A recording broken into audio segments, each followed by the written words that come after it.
The ship had been floating dead in space for 16 days. Its lights were off. Its engines were cold. Only a weak signal came from it, a small cry for help that most ships would have ignored. But Commander Elena Vasquez was not most captains, and her ship, the Mercy's Hand, was not most ships. Elena stood on her bridge and looked at the broken vessel on the screen. It was a HFY transport, a refugee ship. The HFY were a reptilian species, tall and covered in scales that could shine like jewels when they were healthy. But the HFY hegemony, their government, was cruel. They kept their own people as property. They bought and sold them like objects. Many tried to escape, and many died trying. Life signs? Elena asked. Her sensor officer, a young man named Torres, worked his console. His face was grim. 43, Commander. All weak, some very weak. They don't have much time. Elena nodded. Prepare a boarding team. Medical supplies, food, water. Move fast. 20 minutes later, Elena led her team through the broken airlock of the refugee ship. The smell hit her first. It was the smell of recycled air that had gone bad, of bodies too weak to move, of fear and hunger and desperation. She had smelled it before on other rescue missions, but it never got easier. The inside of the ship was dark. Emergency lights gave a dim red glow that made everything look like a nightmare. Elena and her team moved through the corridors with their flashlights cutting through the darkness. They found empty rooms, abandoned supplies, signs of a journey that had gone terribly wrong. Then they found a cargo bay. The survivors were there, huddled together in groups. 43 HFY, their scales no longer shining but dull and gray, their large eyes dim and hollow. Most of them were too weak to even look up when the humans entered. They lay on the cold floor, some holding each other, some alone, all of them waiting to die. Elena felt her heart break a little. She had seen suffering before, but there was something about the complete hopelessness in this room that cut deep. Start triage, she ordered her team quietly. Worst cases first. Get fluids into them. Her crew spread out, moving with practiced efficiency. Corman Diaz began checking vital signs. Lieutenant Park prepared nutrient solutions. Chief Okonkwo started setting up a portable water system. They worked in silence, each of them feeling the weight of what they were seeing. Then Elena saw movement. From the far corner of the cargo bay, a figure was crawling toward her. It was a HFY female, larger than the others, with a crown of small horns on her head that marked her as a matriarch, a mother and leader. She was dragging herself across the floor on 4 limbs, her tail leaving a trail in the dust behind her. Every movement seemed to cause her pain, but she kept coming. Behind her, pressed against the wall, Elena saw 3 small shapes, children, juveniles, the HFY called them. They watched with huge, terrified eyes, too scared to move, too weak to follow their mother. The matriarch reached Elena's feet and collapsed. Her breathing was ragged. Her scales were cracked and dry. She looked up at the human with eyes that had seen too much suffering and expected only more. Then she spoke. Her translator device crackled with static, and her voice was barely a whisper.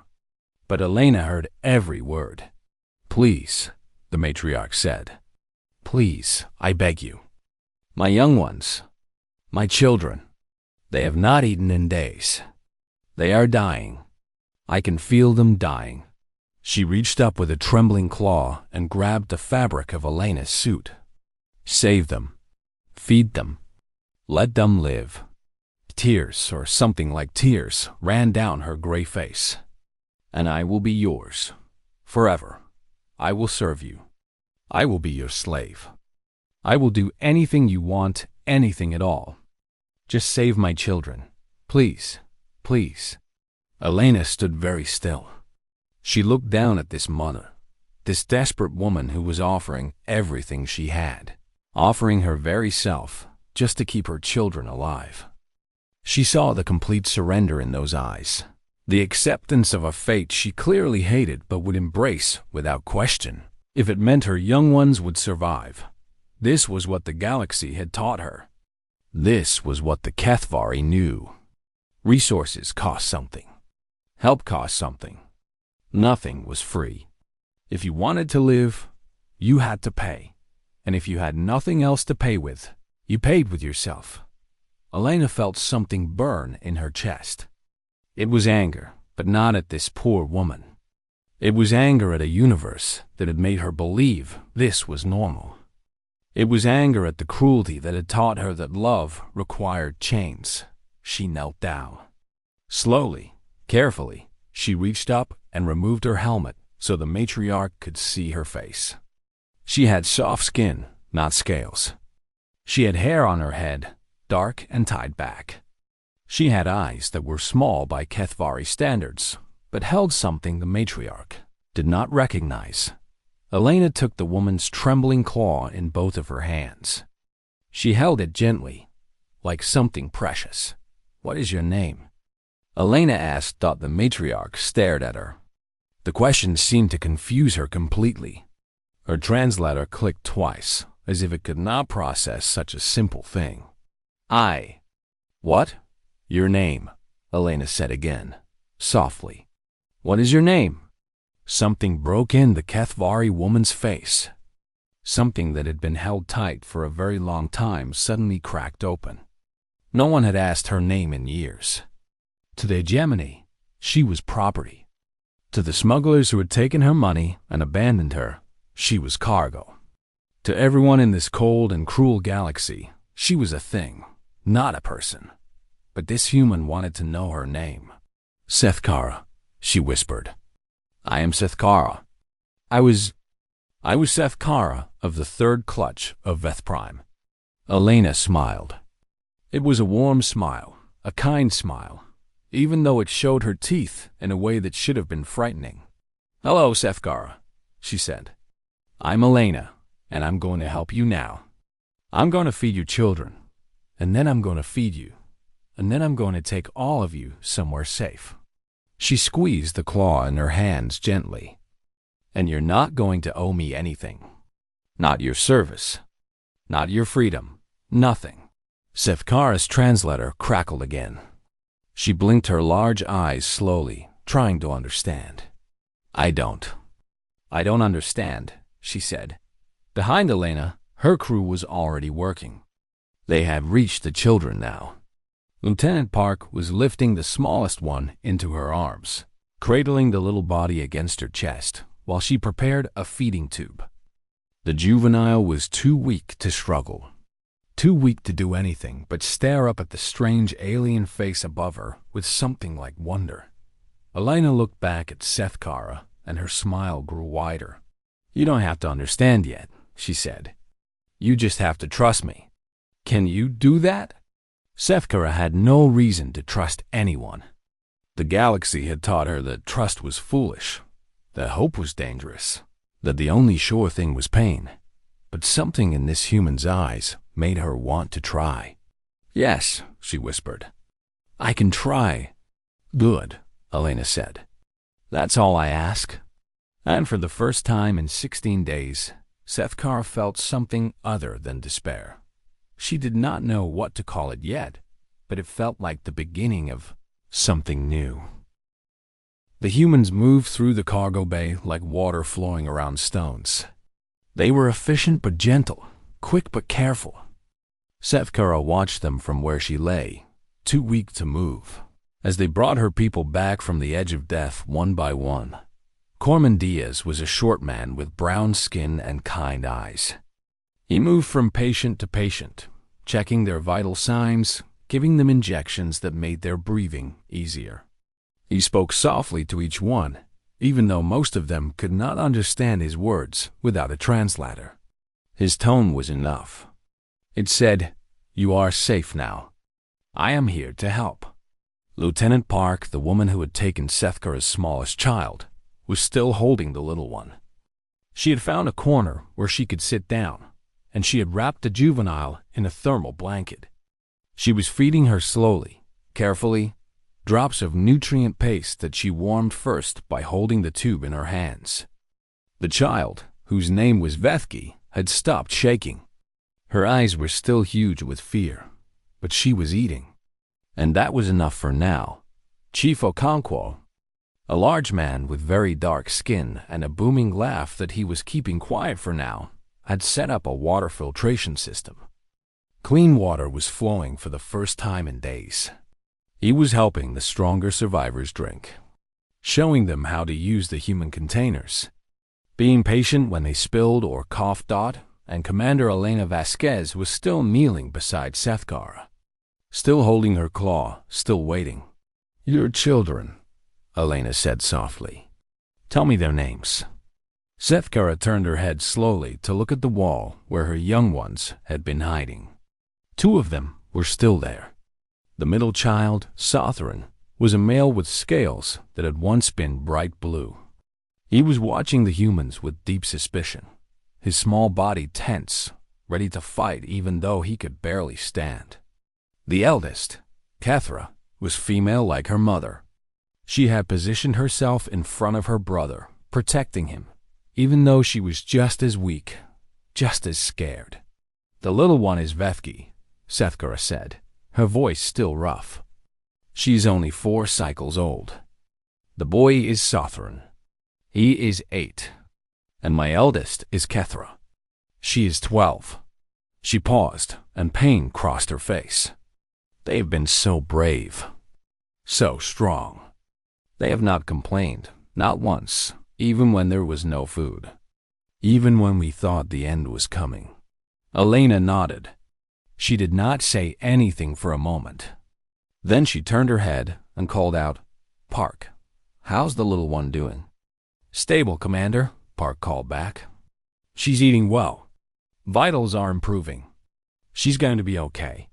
Sethkara felt tears coming again. She tried to stop them. In the hegemony, tears were weakness. Weakness was punished. But she could not stop them, and when they fell, Elena did not mock her. The human just squeezed her claw a little tighter. "Sotheron and Kethra," Elena said, raising her voice just enough for them to hear. "Your mother is going to be fine. Your sister is going to be fine. But you need to eat too. Will you let my people help you?" The two children looked at each other. Sotheron's eyes were hard with distrust, but Kethra put a hand on his shoulder. She whispered something to him in their own language, too quiet for the translator to catch. Then, slowly, carefully, she stood up. She was shaking, but she walked toward the humans on her own 2 feet. "I will eat," she said, her young voice trying to be strong. "And I will feed my brother. We do not need to be carried." Elena smiled at her. "You're very brave, Kethra. Your mother must be proud of you." Kethra's face crumpled for just a moment. Then she pulled herself together and nodded. "She is all we have. We are all she has. We take care of each other." "That's how it should be," Elena said. "Diaz, get these two some food. Let them feed themselves if they want to." Diaz came over with ration packs. He showed Kethra how to open them, how to mix the powder with water, how to eat slowly so their stomachs would not rebel. Sotheron watched his sister eat first, still suspicious, but when she nodded at him, he finally accepted a pack of his own. The hours passed. The humans worked without stopping. They treated wounds. They gave fluids. They carried the weakest survivors to makeshift beds made from cargo containers and blankets. They did everything they could to make the Kethvari comfortable, and they asked for nothing in return. Sethkara could not understand it. Finally, when she had enough strength to sit up on her own, she grabbed Elena's arm. "Why?" she demanded. "Why are you doing this?" Elena looked at her with those strange human eyes. "Because you need help. But what do you want? What is your price? Nothing is free. Nothing has ever been free. You cannot do this without wanting something." Elena was quiet for a moment. Then she sat down next to Sethkara, her back against the wall, her shoulder almost touching the Kethvari woman's arm. "Where I come from," Elena said slowly, "we have a saying. Do unto others as you would have them do unto you. It means we should treat people the way we want to be treated." She turned to look at Sefkara. "If I was starving, if my children were dying, I would want someone to help me. I would want someone to save them without asking me to give up my freedom." She shrugged, a human gesture that meant many things. "So that's what I do. That's what we do." "But resources," Sefkara protested. "Food, water, medicine, fuel. These things cost. These things are limited. You cannot just give them away." "Yes, we can," Elena said simply. "We choose to. That's the difference between humans and a lot of other species out there. We've learned that taking care of each other makes us all stronger. We've learned that kindness isn't weakness." Her voice got harder, colder. "We learned it the hard way. We learned it by being cruel first and seeing what that did to us." Sefkara did not understand. Her whole life, she had been taught that the universe was harsh and cold. That survival meant taking what you could and giving nothing back. That the strong owned the weak, and that was simply the natural order of things. The hegemony had built its entire civilization on that principle. It was the only truth she had ever known. But these humans were showing her something else. Something that should have been impossible. "Your species," she said slowly. "What are you?" Elena smiled again. That strange expression with the teeth that should have been frightening but wasn't. "We're humans," she said. "We're from a planet called Earth, very far from here. We've only been in space for a few hundred years. We're still learning. We're still growing." Her smile faded a little. "We're not perfect. We've done terrible things to each other in the past.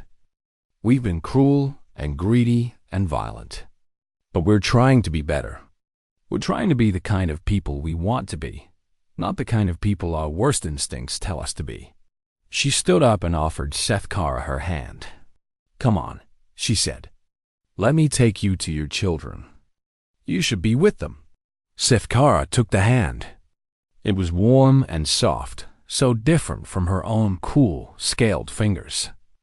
Elena helped her stand, letting her lean on the human's shoulder as they walked across the cargo bay. Vethki was asleep now, still wrapped in her blanket, her small face peaceful for the first time in weeks. Southern and Kethra were sitting together, eating slowly, watching their mother approach with wide eyes. "Mama," Kethra said, and her voice cracked. Sefkara fell to her knees and pulled all three of her children into her arms. They held each other and cried, and for a long moment, nothing else existed except the four of them. Alive, together, safe. When Sefkara finally looked up, Elena was watching with a soft expression on her face. "Thank you," Sefkara whispered. "I do not understand why you have done this. I do not understand your people. But thank you." "You're welcome," Elena said. "Now rest. We have a long journey ahead of us, and you're going to need your strength." She walked away to check on the other survivors, leaving Sefkara with her children Dot, and in that moment, holding her young ones close. Sefkara made a promise to herself. She would understand these humans. She would learn what made them different. And maybe, just maybe, she would learn to believe in hope again. 3 weeks had passed since the rescue. The Mercy's Hand was traveling through the stars toward human space, carrying its precious cargo of survivors. The ship had become a temporary home for nearly 200 refugees from a dozen different species. All of them running from something, all of them hoping for something better. Sefkara sat in the observation lounge, looking out at the endless dark of space. Her scales had regained some of their color, shifting from dull gray to a soft green that was close to her natural shade. She was still too thin, but she was getting stronger every day. Her children were doing even better. They had adapted to the human ship with a speed that amazed her. little Vethki had become the favorite of the human crew. She followed Lieutenant Park everywhere, holding on to the woman's hand, chattering a mix of Kethvari and the human words she was learning. Park did not seem to mind. She made time for the child every day, teaching her songs, showing her pictures, carrying her when she got tired. Ren had found the human children on the ship. There were only a few, the sons and daughters of crew members, but they had welcomed him into their games without hesitation. He spent hours running through the corridors with them, playing something called tag that involved a lot of shouting and laughing. His suspicious eyes had softened. He smiled now, something Sethkara had not seen him do in months, but it was Kethra who had changed the most. The eldest child had discovered the ship's library, a digital collection of human knowledge that covered everything from history to science to art. She spent every free moment reading, absorbing information like a plant absorbing water. She wanted to understand these strange beings who had saved her family, and she attacked that task with the same fierce determination she had used to protect her brother in the cargo bay. Sethkara was proud of all three of them, but she was also confused. Every day brought new evidence that the humans were exactly what they appeared to be. Not cruel masters wearing masks of kindness, but genuinely good people who helped others because they wanted to. And every day, Sethkara struggled to accept that truth. She had tried to repay them. On the 5th day after the rescue, when she was strong enough to walk on her own, she had gone to Commander Vasquez's quarters. She had been prepared to honor her promise, to give herself to the human in exchange for her children's lives. It was the only transaction that made sense to her, the only way she knew to balance the scales. Elena had looked at her with an expression Sethkara would never forget. It was horror, pure and simple, but not horror at Sethkara. It was horror at the very idea of what Sethkara was offering. "No," Elena had said, her voice strange and tight. "No, Sethkara. That's not how this works. That's not what we do. I didn't save you to own you. I saved you because you needed saving. Then I must repay you somehow," Sethkara had insisted. "I must work. I must serve. I cannot simply take and give nothing back." "You can," Elena had said firmly. "You can, and you will. When you're safe, when you're settled, when you've rebuilt your life, then you can help others the way I helped you. That's how you repay me. That's the only payment I want." It had not made sense. It still did not make sense. But Sethkara was beginning to accept that maybe sense was not the right measure for understanding humans. Now, sitting in the observation lounge, she heard footsteps behind her. She did not need to turn to know who it was. She had learned the sound of Elena's walk, confident and steady, never hurried but always purposeful. "Mind if I join you?" Elena asked. "Please," Sethkara said, gesturing to the seat beside her. Elena sat down with a small sigh. She looked tired. Running a ship full of refugees was hard work, Sethkara knew. There were always problems to solve, needs to meet, fears to calm. But Elena never complained. She just kept working, kept helping, kept being exactly who she was. "You've been quiet lately," Elena said. "Everything okay?" Sethkara was silent for a moment. Then she asked the question that had been building in her mind for weeks. "Tell me about your history," she said. "Tell me how your people became what they are. Because I have been watching you, and I have been reading your library, and I know that you were not always like this. I know that once your kind was cruel too." Elena's face changed. It became serious, older somehow, as if she was carrying a heavy weight. "You're right," she said. "We weren't always like this. In fact, for most of our history, we were exactly like the hegemony. We owned each other. We bought and sold our own kind. We treated people as property. What happened?" Sethkara asked. "What changed you?" Elena leaned back in her chair and looked out at the stars. Pain, she said simply. Suffering. Death. We changed because we saw what cruelty did to us, and we decided we didn't want to be that way anymore. She paused. It wasn't easy. It took hundreds of years. There were wars, terrible wars, where we killed each other by the millions. There were arguments and fights and people who refused to change until their dying breath. But slowly, bit by bit, we became better. She told Sethkara about slavery on Earth. She told her about the chains and the ships and the markets, where human beings were sold like animals. She told her about the people who fought against it, the ones who said that every person had value, that every life deserved freedom. She told her about a war that killed 600,000 humans, brother fighting brother, over the question of whether some people could be owned by others. And in the end, Elena said, the ones who believed in freedom won. It didn't solve everything. There were still problems, still prejudice, still unfairness. But we had established a principle, a truth that we would never let go of, that every thinking being has rights, that no one can own another person. That freedom is not something you have to earn. It's something you're born with. Sethkara listened without speaking. When Elena finished, she sat in silence for a long time. Your people chose this, she finally said. You chose to be kind. You chose to help others, even though it would have been easier to be selfish, even though cruelty would have cost you less. Yes, Elena said. We chose it. We keep choosing it every single day. It's not always easy. Sometimes we fail. Sometimes we make mistakes. But we try. We keep trying. Sethkara felt something shifting inside her.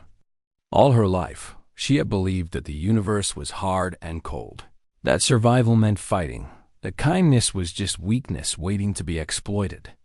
But here were these humans, proof that another way was possible. They had been cruel once. They had changed. They had chosen to be better. If they could do it, could her people do it too? I was a teacher, she said quietly, before the hegemony took everything from me. I taught young ones how to read, how to think, how to question. They arrested me for teaching forbidden ideas. Ideas about equality. Ideas about freedom. She looked at Elena. I thought those ideas died when they put me in chains. But they didn't, did they? Those ideas are still alive. They're alive in you. Elena reached over and took Sethkara's claw in her hand, just as she had done in the cargo bay. They're alive in you too, she said. They always were. The hegemony couldn't kill them, no matter how hard they tried. Sethkara felt tears on her face again. But this time, they were not tears of despair. They were tears of hope. What happens when we reach your space? She asked. What happens to us then? Then you start over, Elena said. You build a new life. You raise your children in freedom. And maybe, someday, you help change things for your people back home. She smiled. But that's for later. For now, just rest. Just heal. Just be with your family. Sethkara nodded. She wiped her eyes and looked back out at the stars. Somewhere out there was her old home, the world that had enslaved her and her children. Somewhere out there was a system built on cruelty and pain. But here, on this ship, surrounded by these strange and wonderful humans, she could see a different future dot, and for the first time in her life, she believed it was possible. The alarm woke Sethkara from a deep sleep. It was a sound she had never heard before on the Mercy's hand, a high and urgent wailing that made her heart beat fast with fear. She was on her feet before she fully understood what was happening, her body responding to danger before her mind caught up. Her children stirred in their beds. Vethki began to cry, frightened by the noise. Kethera was already moving, grabbing her little sister and pulling Sothrun close. They looked at their mother with wide, scared eyes. Stay here, Sethkara said. Stay together. I'm gonna find out what's happening. She ran through the corridors toward the bridge. Other refugees were emerging from their quarters, confused and afraid. Human crew members moved past them quickly, calling orders to each other, their faces grim and focused. Something was very wrong. Sethkara reached the bridge, just as the main view screen lit up with the image that stopped her cold. 3 ships hung in space before the Mercy's hand. They were warships, their hulls dark and angular, their weapons already glowing with power. Sethkara knew those ships. She knew that design. She had seen it in her nightmares for years. The Kethvari hegemony had found them. Commander Vasquez stood at the center of the bridge, her posture straight, her face calm. She looked at the warships with no fear, only a cold and steady attention that Sethkara found strangely comforting. They dropped out of hyperspace 3 minutes ago, Lieutenant Torres reported. They're powering weapons but holding position. No shots fired yet. They want to talk first, Elena said. Let them. Open a channel. The screen flickered and a face appeared. It was a Kethvari male, his scales a deep crimson, his eyes hard and cruel. He wore the uniform of a hegemony commander, decorated with the symbols of rank and authority. When he saw Elena, his mouth twisted into something that might have been a smile.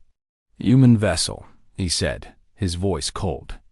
You are harboring property of the Kethvari hegemony. 43 escaped assets who belong to the state. You will surrender them immediately, and we will allow you to leave this space unharmed. Refuse, and we will destroy your ship and take them anyway. Sethkara's legs went weak. She grabbed the doorframe to keep from falling. Property. Assets. After everything. After all the hope and healing, the hegemony still saw them as things to be owned. And now they had come to take them back. She looked at Elena, expecting to see calculation in the human's eyes. The math was simple. 1 humanitarian ship against 3 warships. 200 refugees against hundreds of human lives. No species in the galaxy would sacrifice themselves for escaped slaves. The humans would hand them over. They had to, but Elena was smiling. It was not a kind smile. It was not the warm expression Sethkara had come to know. This smile was something else entirely. It was the smile of a predator who had been waiting for exactly this moment. Let me make sure I understand you correctly, Elena said, her voice deceptively casual. You're asking me to hand over 200 sapient beings, including children, so they can be returned to slavery? The hegemony commander looked surprised by the question. They are property, he said slowly, as if explaining something to a child. Your naive ideas about personhood do not apply to them. They belong to the state. You have 5 minutes to comply. Elena laughed. It was not a happy sound. It was cold and sharp, and it made the commander's eyes narrow with confusion. Let me tell you what's going to happen, Elena said. In about 90 seconds, the Uns Hammurabi is going to exit hyperspace approximately 4,000 kilometers off your port bow. The Hammurabi is a Titan-class dreadnought, the biggest and most powerful ship in the human fleet. She's been shadowing us since we left the debris field where we found these people, just in case something like this happened. Her smile grew wider. Her captain is a friend of mine. He doesn't like slavers very much. The commander's face changed. Doubt crept into his eyes. You're bluffing, am I? Elena gestured to Torres. Show him. The sensor display expanded, revealing a massive signature emerging from hyperspace.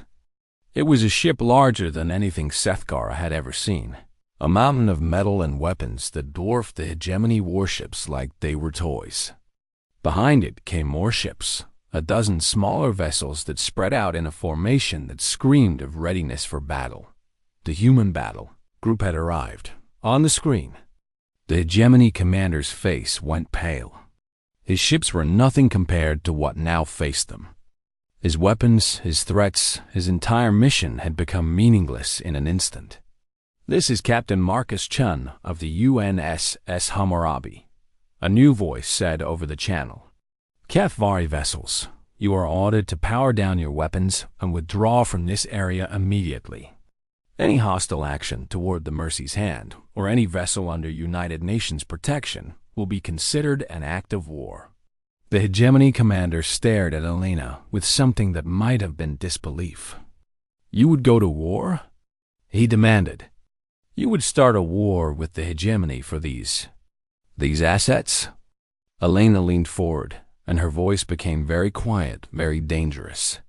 We ended slavery on our own world with a war that killed 600,000 of our own people, she said. We tore ourselves apart to do the right thing. We killed our brothers and sisters, destroyed our own cities, watched our families die, all because we believed that no one had the right to own another person. Her eyes were hard as stone. You don't want to find out what we're willing to do to you. The channel went silent. On the view screen, the hegemony ships hung motionless. Their weapons still charged, but their intent suddenly uncertain. Then, slowly, the weapons began to power down. This is not over, the hegemony commander said, his voice bitter with rage. You cannot protect them forever. You cannot change what they are. Watch us, Elena said. Now get out of my space before Captain Chun decides he wants target practice. The hegemony ships turned and fled. Within minutes, they were gone, swallowed by hyperspace, retreating back to their territory with nothing to show for their mission. On the bridge of the Mercy's Hand, there was silence for a long moment. Then someone began to cheer. And then everyone was cheering, humans and refugees alike. Celebrating a victory that should have been impossible, Sethkara stood frozen, trying to process what had just happened. They had stayed. The humans had stayed. When faced with war, with death, with the loss of their own people, they had chosen to protect the refugees anyway. They had called in their mightiest weapons, risked everything they had, all for people they barely knew. Elena turned and saw Sethkara standing in the doorway. She walked over, and her face softened back into the kind expression that Sethkara had come to trust. Are you okay? Elena asked. Sethkara could not speak at first. There were no words in her language for what she was feeling. Finally, she managed a single question. Why? Why risk so much for us? We are strangers. We are not your people. We are nothing to you. Elena shook her head. You're not nothing. You're people. Thinking, feeling, hoping people who deserve to be free. She put a hand on Sethkara's shoulder. Where we come from, that's all that matters. That's all that's ever mattered. Sethkara's children came running onto the bridge then, having escaped their quarters despite her orders. Vethki threw herself into her mother's arms. Sotharan and Kethra pressed close, their eyes wide with relief and wonder. The bad ships went away, Vethki said in her small voice. The humans made them go away. Yes, Sethkara said, holding her children tight. Yes, they did. She looked at Elena over her daughter's head. Thank you, she said. I know you don't want my service. I know you don't want payment.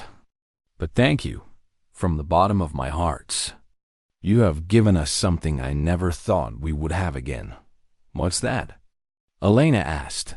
Sethkara smiled through her tears. A future. 1 year had passed since the day Sethkara had crawled across a cargo bay floor and offered herself as a slave to save her children. 1 year since a human had looked at her with kind eyes and asked for her name. 1 year since everything she believed about the universe had begun to change. She stood now on the steps of the United Nations Refugee Resettlement Center in a city called New Geneva, on a planet that orbited a yellow star very different from the one she had been born under. The air was cool and sweet, filled with the scent of growing things and the sounds of a busy city. Above her, the sky was a shade of blue she had never seen before, clear and bright and endless dot in her claws. She held 4 documents. They were made of thick paper with official seals and signatures, words in the human language that she could now read as easily as her own. Asylum certificates, legal status, proof that she and her children were free, recognized by the United Nations as people with rights that could never be taken away. She was free, not because she had earned it, not because she had paid for it, but simply because the humans believed that freedom was something every thinking being deserved, that her children stood beside her. They had grown so much in this year. They had changed in ways that still amazed her every day. Little Vethki was 5 cycles old now. Her scales had turned a beautiful shade of gold, catching the sunlight like precious metal. She had spent most of the past year in a human school, learning to read and write in their language, making friends with children of a dozen different species. She spoke more human words than Kethvari ones now, and sometimes Sethkara had to remind her to practice her mother tongue. Lieutenant Park, who had held her that first day on the rescue ship, had become Vethki's godmother, a human tradition that Sethkara found beautiful. Sothran was 9, and he had discovered sports. Human sports, alien sports, it did not matter to him. He played them all with the same fierce energy that had once made him suspicious of every kindness. He had a group of friends, a mix of human and alien children, who got into trouble together and looked out for each other. The suspicion in his eyes was gone. He laughed easily now, freely, like a child should. But it was Kethra who had changed the most. At 13, she had become a young woman with fire in her heart and purpose in her steps. She had spent the year not just learning but devouring knowledge, studying human history and law and philosophy with an intensity that impressed even her teachers. She had announced 6 months ago that she wanted to become a lawyer, to study human legal systems and then find a way to bring those ideas back to Kethvari space. Someone has to change things, she had told her mother. Someone has to show our people that there's a better way. Why not me? Sethkara had wept when she heard those words. Not because she was sad, but because she saw in her daughter the same dreams she had once held herself, the same forbidden ideas that had gotten her arrested and enslaved. But here, in human space, those ideas were not forbidden. They were celebrated. They were encouraged. They were the very foundation of everything. Now Kethra stood beside her mother, holding her own asylum papers with quiet pride.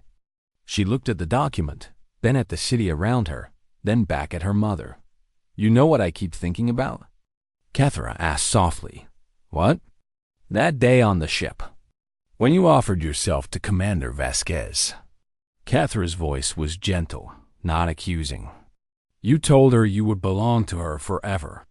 Sethkara closed her eyes. She remembered that moment perfectly. The cold floor, the desperate hope, the certainty that freedom was a price she would have to pay. "I was wrong," she said. "I didn't understand then." "Wrong about what?"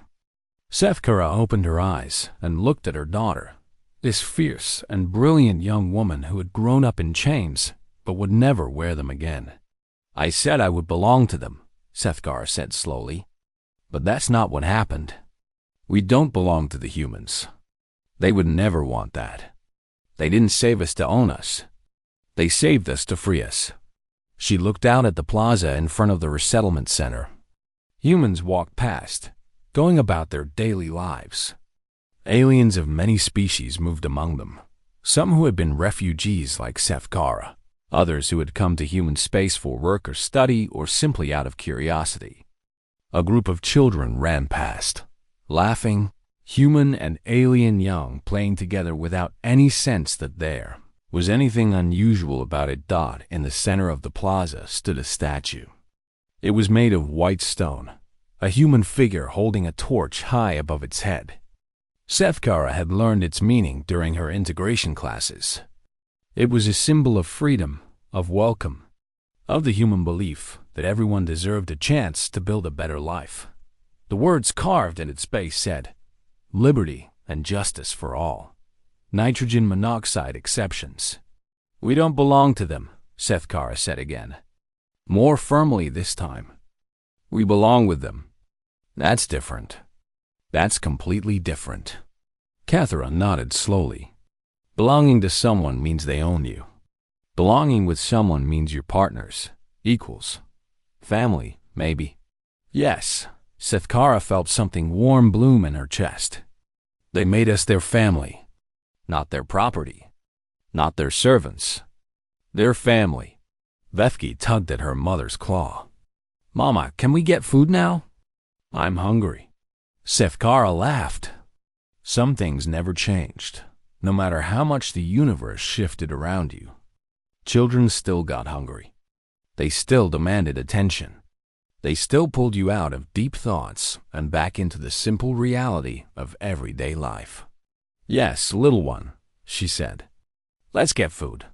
They walked into the plaza together, the four of them. Sothran immediately spotted a group of his friends and ran off to join them, calling over his shoulder that he would meet them at the usual place. Cathara walked beside her mother, quiet and thoughtful, her mind clearly working on something. Vethki held Sethkara's claw and pointed at everything she saw, chattering about the flowers and the fountains, and the funny hat that Human was wearing. They found a food stall run by an alien Sethkara did not recognize, a species with tentacles and many eyes. The food was strange but delicious, a mix of flavors that Sethkara was still learning to appreciate. They sat on a bench in the warm sunlight and ate together, watching the world go by. Sothran returned with his friends, all of them demanding to try the strange food. Cathara smiled at something on her datapad, probably an article about law or politics. Vethki fell asleep in Sethkara's arms, her small body warm and trusting, her face peaceful. Sethkara looked up at the sky, at that endless blue that stretched on forever. Somewhere out there, far away, the hegemony still existed. Her people were still in chains. The cruelty continued, day after day, just as it had for centuries. She knew that she might never see her homeworld again, might never be able to return to the place where she was born. But that was not the end of the story. It was the beginning. Cathara would finish her studies. She would become a lawyer. She would find ways to challenge the hegemony, to spread the ideas that the humans had shown them. Maybe it would take years. Maybe it would take generations. But change would come. Sethkara believed that now. She had seen the proof with her own eyes. The humans had changed.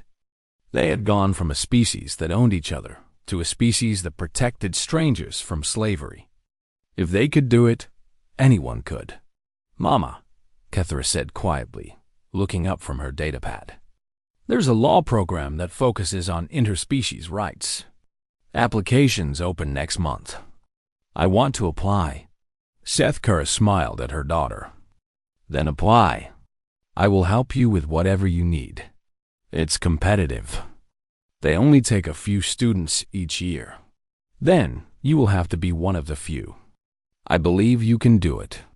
Cathara's face lit up with the smile that Sethkara loved most. The one that showed all her hope and determination and fierce young spirit. Thanks, Mama. Sethkara pulled her close and held her. This daughter who would change the world dot around them. The city hummed with life. The sun warmed their scales. The future stretched out before them, bright and full of possibility. They were home. Not the home they were born in. Not the home they had lost. But a new home built on kindness and hope and the radical idea that every thinking being deserved to be free. And that, Sethkara thought, was the greatest gift of all. She looked up at the statue one more time, at the figure holding the torch, at the words carved in stone. Liberty and justice for all. No exceptions thought the humans really meant it. And now, so did she.